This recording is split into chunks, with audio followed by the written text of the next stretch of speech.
bringing you the best strategies to navigate your financial life. It's time to follow your compass. Listen to our industry-leading guests and grab some tips on how to navigate your financial world and beyond. Live from Gateway Financial Partners Studios, we bring you Navigating Your Wealth Journey with your host, Mike Torello. Welcome to another episode of Navigating Your Wealth Journey. I'm your host, Mike Torello, and today we have Logan Cummings from AssetMark on to talk about self-directed brokerage accounts, which are an increasingly popular option inside of workplace retirement plans and something a lot of people don't know a lot about. So, Logan, thanks a lot for coming on today. Happy to be here.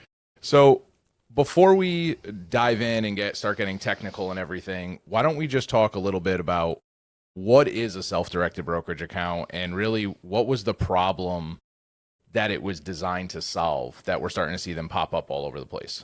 You got it. So a self-directed brokerage account is an extension of the retirement plan itself. So think of it as most people are familiar with the core options in their plan. So they've got target date maturity funds, a number of different indexes, maybe some additional funds. So if you think of that core as a group of 10 funds, now different plans have different number of funds, but the self-directed brokerage account is like the 11th option. And it opens up the world to literally thousands of different funds, potentially individual stocks and bonds. Awesome. And when we're opening up that world to people, why is that so important for the average investor when they're trying to create what their 401k or their retirement plan should really look like? So the 401k plan, if we look in the past, I like diving into the past to say, hey, how did we get here? What are the causes of us getting 401k plans and it becoming the industry standard retirement tool for people, a significant pool of money? And we have to go all the way back to 1978. Well, prior to 1978, what was the predominant savings tool for Americans when they were working? It was their pension. You got it. It was their pension.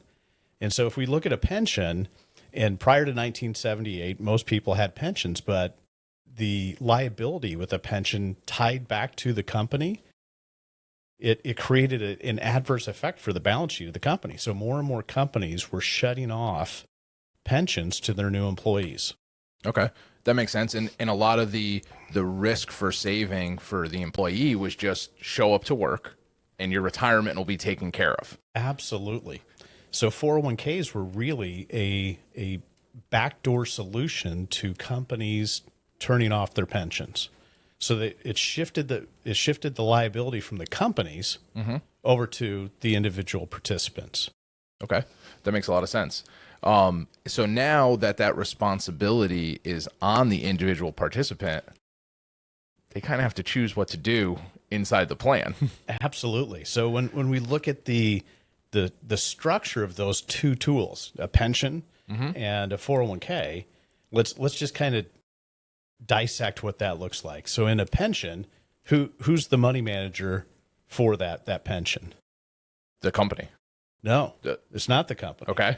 So the company outsources that responsibility to, in the past, it was generally an insurance company. Right. That Okay. had a trading team, that had a team of CFAs and analysts to review those specific positions to really hold sacred that promise of a guaranteed income for the rest of that person's life. Got it. So in a 401k, the responsibilities shifted. It shifted that money management responsibility to the individual participant. Right. So not only just the switch of who was responsible for saving the money switched from the company to the participant. Now the responsible for investing and managing that money shifted from professional managers over to participants. That's not their profession. Exactly. And I like to say, hey, this is my analogy. It's the movie version. The book version is just a little bit different, but the movie version, I take some liberties to change it up. So think of it this way. Our government, in its infinite wisdoms, identified a problem. And the problem was this. More and more companies are not providing new employees tools for a retirement pool, this pension. So our education department said, hey, I've got the fix. This is our K through 12 education department. And they said, hey, every single person that graduates with a high school diploma is a natural money manager. So why don't we just do this? We're going to turn, instead of having the insurance companies with this team of experts, we're just going to make every American a money manager. Doesn't that sound great? And our government all around the table said, yeah, that sounds great. And the SEC steps up and says, whoa, whoa, whoa. You know what? I like where you're going with this. Let's just make a couple of things illegal. Let's make it illegal for HR to offer any investment advice. We don't want HR involved with that. And they said, yep, that sounds great. And let's make the plan sponsors. We don't want them providing investment advice either. Okay. Bada boom, bada bing. We have the 401k. So every single participant is a money manager. And when we look at money managers at its core, what is money management? It's a buy discipline and a sell discipline. Right. And in my experience, when I ask the question, what is your buy discipline? Some people have it. It's not all of them. My favorite buy discipline was a young lady in a law firm, and she said, my buy discipline is I pick the one with the prettiest name. Right? Hey, let's take that horse race analogy and see if we luck out on the investments as well. But where most Americans fail is like it or not, every single participant in a 401k and a 403b, any retirement plan has a buy discipline. Everybody does. Yep. It may be a do nothing. Yeah, right. It may be, hey, I look at the past 1, 3, 5 performance, and I pick the one with the best performance. But the vast majority of us simply don't have that secondary piece of the investment management tool is the sell discipline. Right. Yeah. And that kind of creates, a lot of what I see when I'm taking a look at 401k statements, and a lot of people just have the singular investment of the target date fund, and their buy discipline became, well, that's the year I plan on retiring. And they bought it when they were 18 years old and they started at the company or whenever they started working there. And that's how they chose the investment for their retirement. And I think that's a significant problem. So we've got a Band-Aid that is really trying to fix something that's broken. Mm-hmm. And so think of it, if it's the health industry, hey, you've got a broken arm, and you go into the doctor and he says, hey, great, I see you got a broken arm. Here's your Band-Aid. Age is a horrible way to determine what your investment should be. Right. It's arbitrary. Absolutely. It's one of the things, like, I don't ever talk to someone about, like, okay, you're this old, so this is how you should invest, right? Time horizon matters, but that matters towards your goal. And especially like with retirement, not everyone retires at the same age, right? People retire in all different time frames, and then they start using the money at all different times. But like you said, because they're not allowed to get advice from HR, they're not allowed to get advice from the plan sponsor. So what date are they going to choose to manage? So because everyone's afraid they're going to make a mistake, right? And they know that the responsibility is on them to now save the money for their own retirement. Absolutely. There's something that's the 401k was a fix, but it was a Band-Aid fix, and the industry continues to put Band-Aids in. Great. So we know what the problem is, and we've talked a little bit that these newer self-directed brokerage accounts that are popping up can be a solution. Obviously, you mentioned it's going to give you more investment options than just the core. How does that solve the problem other than just, hey, I have more options? Sure. So I work for AssetMark, and we have built out and we're continuing to build out solutions in that space. And really what these solutions provide is participants inside of a plan to be able to work with a financial advisor. So our solve is we suggest that you should work with a financial advisor to make sure that you've got the correct risk tolerance, the correct time horizon, and the correct investments inside of your plan to retire on time with enough money.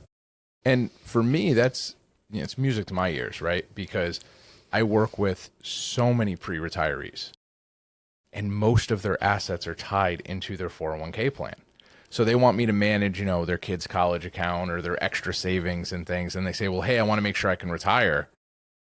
but I don't have the control to be able to really manage that for them. And having this solution for them is something that's really impactful to be able to say, hey, Mike, I trust you. Can you manage this for me? As opposed to, and now we've removed that responsibility. Absolutely. So I view this, one of my taglines that I like to use is, we make your 401k more pension-like. We bring in professional money management and we make it more pension-like. Now, although we don't have the guarantees, right? But it definitely adds an increased scrutiny on what's going into the portfolio. How much am I contributing to the portfolio? That's one of the biggest keys, is how much are you are you contributing? And then also that risk dial. Am I taking enough risk? Right. Yeah, absolutely. Absolutely. Because even, with those traditional core options, like you said, a lot of them are index based, a lot of them are target date based, and you don't necessarily know, does that match up to your risk, right? Like, people see on the news, it's popular to invest in index investing. Well, if you're buying all stock indexes, you're 100% stock, right? Is that the right mix for you? And I think it's so important to have an advisor come in and take a look and really dive in and say, like, this is the right mix. And when we're talking about that investment mix, how open are these accounts with what people can put inside of them? That's a great question. And it depends on the individual plan. So every company can have a different list of requirements for the plan. And I'll give you an example. General Motors recently added a self-directed brokerage account to their plan, and they only allow for mutual funds. Okay. So there are no ETFs, there's no individual bonds, there's no individual stocks. Other plans allow it. So each one that's one of the tricky ways that we have to navigate through this, but every single plan can be different than the other. Okay.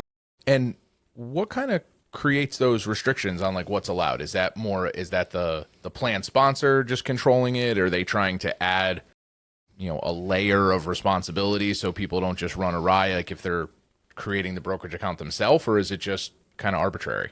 I think it's a combination of both. Okay.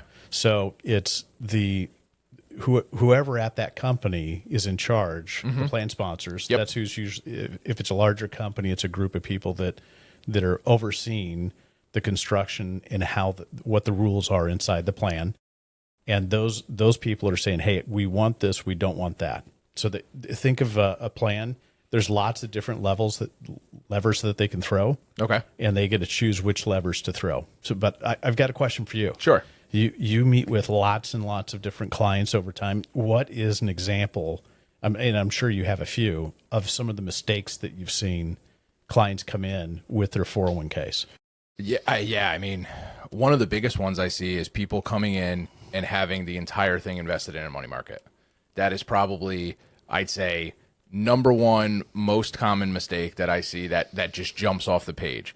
And most of the time when I drill down on that, it's, well, I signed up and did nothing else. So then the plan just defaulted to, hey, we're going to put this in cash. Now, if they're 25, okay, not a big deal. If they're 45 or 55, the amount of money lost is unbelievable. It absolutely is. That's my number one concern as well, and I've ran across it numerous times.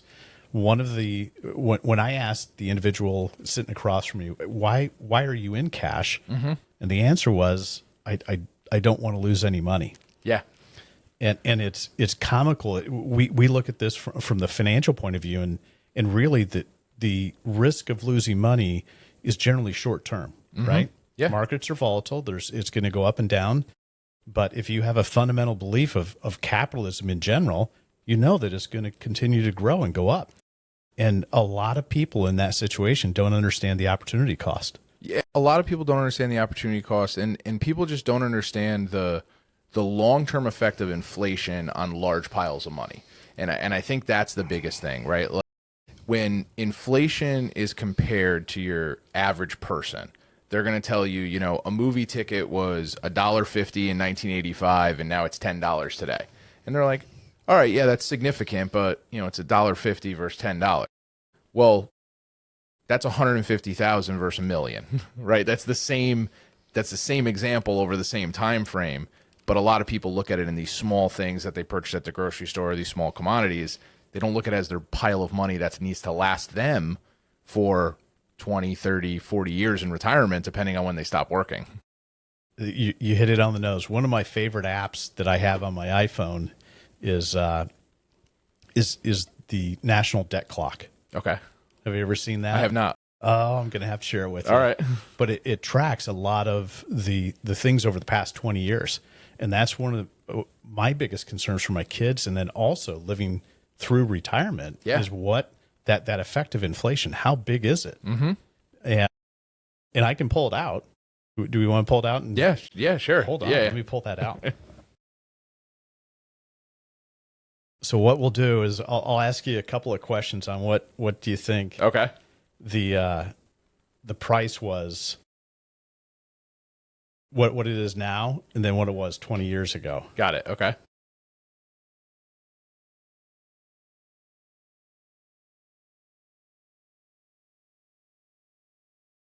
All right, it's booting up here. It's got a whole bunch of fun statistics that we can look at.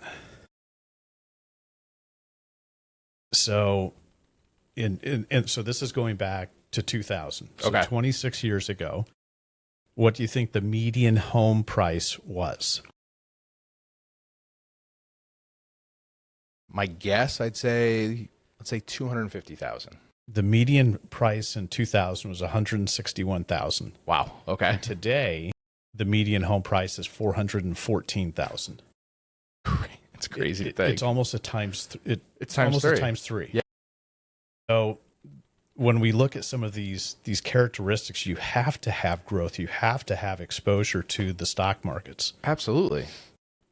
So one of the other ones is that I find just fascinating. It's not times three, but in 2000, what was the average price of a new car? It's a new car, let's say 12,000. 22. 22. Okay. So the average cost of a new car today is $51,000. So here's where it really it's a little disheartening. Is what do you think the average income across the U.S., the median income in 2000 was? 40,000. 31,000. Okay. What do you think it is today? 60,000. 51. Okay. Wow. And that's what I think we Wow. don't get a feel for. So we haven't seen the wage growth in the economy the same way that we've seen lots of different assets, whether it's housing, whether it's just commodities. Well, that's crazy too. And when you compare it to the income, right? Like income's 30% growth over 20 years, but houses are 300%, right? A car is 100%, right? That's crazy to look at it that way. And that's, like you said, like without exposure to markets, you have no chance of creating that growth in your savings account. You have no chance in a money market. Cash, absolutely. Like you're losing purchasing power. And especially too, when we talk about like retirees, the one thing we didn't mention was cost of healthcare, which goes up even more than standard inflation. And those costs are coming, and they're things a lot of people have not paid for, right? And if you talk about like things like a long-term care event, they're things you haven't saved for. And it's stuff people can't even really conceptualize of how expensive those are going to be. Absolutely. So when we take a look at these target date funds, and a target date fund traditionally has a glide path down in terms of risk. And the way that a lot of these target date maturity funds work risk is they reduce exposure to equities. Mm-hmm. And without doing any analysis, I think it's a horrible disservice to those employees as they near retirement to have a significant amount of their money in fixed income. Yeah, right. Absolutely. And it all depends too, like when they retire, right? Like if you retired 2 years ago and you were in a target date fund that had, 70% in a fixed income account as bond prices were crashing, right? Like how did that safety benefit you? And that's something where if you don't have somebody guiding your ship for you, right? And really helping you decide what the investment should look like, you're going to be lost. Absolutely. And one of my favorite studies comes from Vanguard. And Vanguard is in our industry is really the king. Hey, you can do it yourself. Right. Yeah. Here's the indexes. You don't have to, you can work it out. And what Vanguard found in it, there's an advisor. It's called their Advisor Alpha paper. It's a white paper that they produce. Vanguard has two kinds of clients: the ones that do it themselves, and then the ones that work with a financial advisor. And what they found is the ones that work with a financial advisor, after they paid the fees, at about 3% better. So when you extrapolate that out over a 20-year time frame, that's 79% more. It's a lot more. So huge institutions recognize the value that having a financial coach, an advisor, brings to the table. Yeah, and so much of it is the coaching.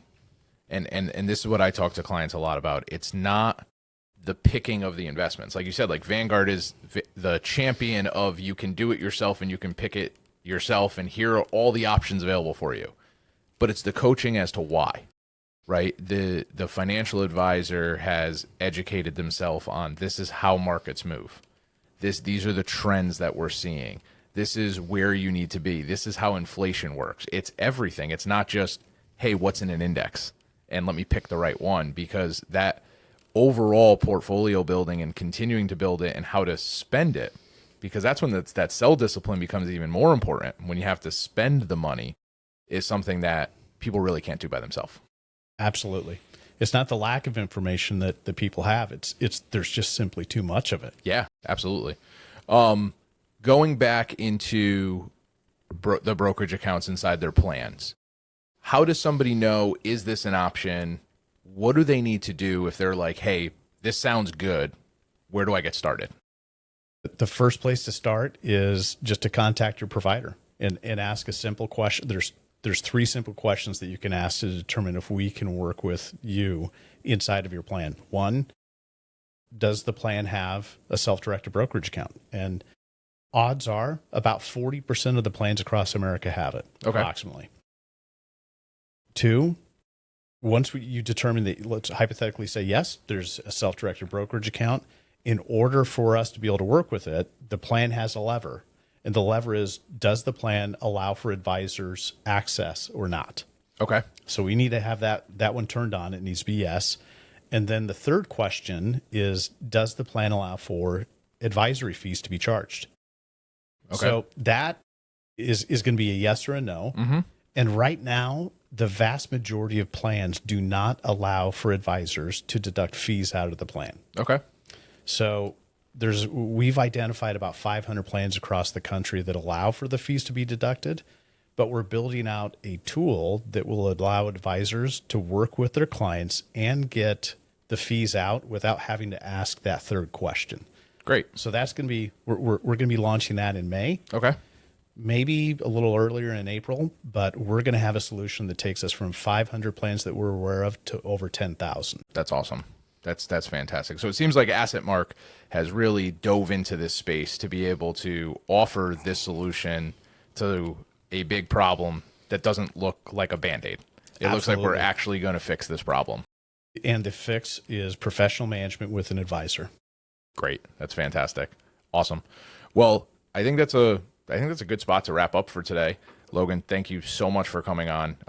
Any listeners, you have any questions, feel free to reach out to me. MichaelTorello.com. Follow us, Navigating Your Wealth Journey, YouTube, Spotify, Apple Music, anywhere you listen to your podcast. Logan, thanks a bunch for coming on. Thanks for having me.